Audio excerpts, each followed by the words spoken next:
இந்த உலகத்தில் இருக்க எல்லாருக்குமே பேஷன் ஒன்று இருக்கும், கமிட்மெண்ட்னு ஒன்று இருக்கும். கமிட்மெண்ட்காக நமக்கு பிடிக்குதோ பிடிக்கலையோ ஏதோ ஒரு ஜாப் நம்ம பார்த்துட்டு இருப்போம். ஏதோ சில திங்ஸ் நம்ம பண்ணிட்டு இருப்போம். 9 to 5 இருக்கட்டும், இல்லை பிஸ்னஸாக இருக்கட்டும், வாட் எவர் ஏதோ ஒன்று நம்ம பண்ணிட்டு இருப்போம். அதில் நம்ம ரொம்ப பிஸியாகவே இருப்போம். அதுக்கு அதை ரீசனாக சொல்லி நம்மளால நம்மளோட பேஷனை பண்ண முடியல, நமக்கு ரொம்ப பிடிச்ச விஷயத்த பண்ண முடியல இப்படின்னு நம்மளை நாமளே ப்ளேம் பண்ணிட்டு இருப்போம். யாராவது கேட்டாலும் இதே ரீசனாக தான் நம்ம சொல்லிட்டு இருப்போம். ஆனால் இந்த ரியாலிட்டி என்னன்னா, நீங்கள் பண்ணுற ஒரு சின்ன தப்புனால தான் உங்களால் உங்களுக்கு பிடிச்ச விஷயத்தையோ இல்லை அந்த பேஷனையோ பண்ண முடியல. அப்படி சொன்னவங்க நீங்கள் யாருமே அக்செப்ட் பண்ணிக்க மாட்டீங்களா? ஸோ நீங்கள் என்ன தப்பு பண்ணுறீங்க, இனிமேல் அந்த தப்பை நீங்கள் பண்ணாமல் இருக்கிறதுக்கு என்ன பண்ணணும் அப்படின்றத நான் இப்போ சொல்ல போகிறேன். நீங்கள் எல்லாருமே உங்களோட ஒர்க் 9 to 5 ஜாபாக இருக்கட்டும், இல்லை நீங்கள் 9 o'clock ஸ்டார்ட் பண்ணுறீங்க அப்படின்னா ஒரு 10 or 11 கூட ஒர்க் முடியட்டும். ஸோ ஒரு பிஸி ஷெடியூலில் போயிட்டு இருக்கீங்க, ரொம்ப ஸ்ட்ரெஸ்ஃபுல்லாகவே இருக்க அந்த ஒர்க் அப்படின்னாலுமே உங்களுக்கு நீங்கள் என்டர்டெயின் பண்ணிக்கிறதுக்கோ இல்லை வீக்கெண்ட்ஸ்லையோ இல்லை எக்ஸ்ட்ரா கரிக்குலர் ஆக்டிவிட்டீஸ்க்கோ இதுக்கு நீங்கள் கொஞ்சமாக டைம் ஸ்பெண்ட் பண்ணியிருப்பீங்க டெய்லி. ஸோ அந்த டைமை நீங்கள் உங்களோட பேஷனுக்காகவோ உங்களுக்கு ரொம்ப பிடிச்ச விஷயத்துக்காகவோ ஒரு நாளைக்கு ஒரு 1 hour ஸ்பெண்ட் பண்ண முடியாது.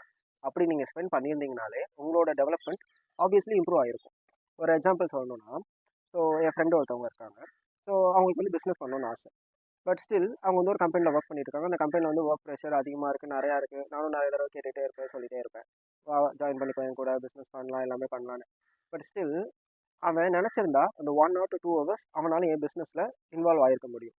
சப்போஸ் அப்படி இன்வால்வ் ஆகியிருந்தாங்க அப்படின்னா அவன் வாங்குகிற சேலரியை விட அவன் அதிகமாக அந்த 2 hours ஒர்க் பண்ணி க்ரோத் ஆகுறானா, அப்போ அவன் சேலரி அவன் ஒர்க்கை விட்டுட்டு ஃபுல் டைமாக என் கூடயே ஒர்க் பண்ணானா அதை விட 10 மடங்கு அவனால் சம்பாதிக்க முடியும் இல்லையா? So இந்த மாதிரி உங்கள் லைஃப்லையும் சின்ன சின்ன விஷயம் இருக்கும், நிறைய ஆப்பர்ச்சுனிட்டிஸும் வந்திருக்கும். ஆனால் நீங்கள் அந்த ஆப்பர்ச்சுனிட்டிஸை யூட்டிலைஸும் பண்ணிக்க மாட்டீங்க, அதுக்கான எஃபர்ட்ஸும் போட மாட்டீங்க. அதுக்கு பதிலாக நம்ம எல்லாருமே என்ன சொல்கிறோம், எனக்கு டைம் கிடைக்கல, எனக்கு ஒர்க் ப்ரெஷர் அதிகமாக இருக்குது, என்னால் கான்சென்ட்ரேட் பண்ண முடியல. இப்படி சொல்லிட்டே இருந்தால் சொல்லிட்டே தான் ப்ரோ இருக்கணும். ஸோ என்னைக்கு நீங்கள் அதை பிரேக் டவுன் பண்ணி வெளில வர போகிறீங்க, அப்படி நீங்கள் வரலன்னா கடைசி வரைக்கும் இப்படியே தான் இருக்க போகிறீங்க. ஸோ அட்லீஸ்ட் இன்னையில இருந்தாவது டே 1 கவுண்ட் பண்ணி உங்களுக்கு என்ன விஷயம் பிடிக்குமோ அதுக்காக 1 டேக்கு 1 hour ஸ்பெண்ட் பண்ணுங்கள் போதும்.